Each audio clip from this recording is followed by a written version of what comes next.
vous lisez la Bible, vous allez voir que le nom a toute une symbolique dans le langage public. Le nom parle de l'identité, c'est-à-dire ce que tu es.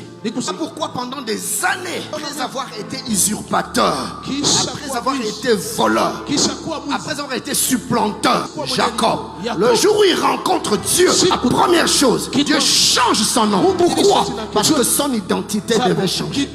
Jacob avait des promesses et puis les seins de sa mère. Mais à un moment de sa vie, il s'est revêtu d'une identité qui n'était pas la sienne. Son père lui pose la question: qui es-tu?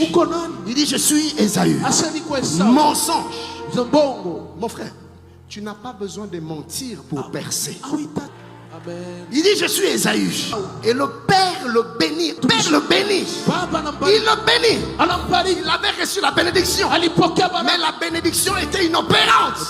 Quelqu'un va me dire: oh, pasteur, mais Jacob a prospéré chez Laban. C'est ça notre problème. Nous mesurons la bénédiction de Dieu au bien matériel. Il y a des occultistes qui n'ont pas Dieu, mais qui roulent avec des belles voitures de la vie.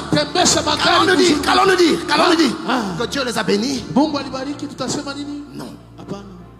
La bénédiction, ce n'est pas les matériels. La bénédiction, ce n'est pas les avoirs. La bénédiction, c'est une dimension spirituelle. La bénédiction, c'est une atmosphère de grâce et de faveur que Dieu libère sur toi.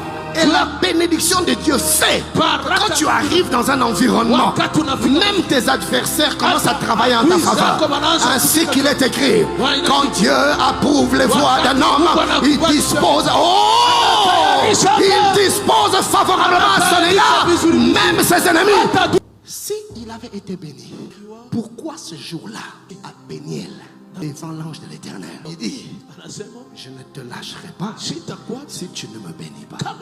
Et Dieu, celui qui établit le principe, sait que la bénédiction de Dieu ne peut opérer à son régime maximal s'il n'est pas basé sur le fondement divin. Jacob ne pouvait pas entrer dans sa destinée aussi longtemps qu'il était sous une fausse identité.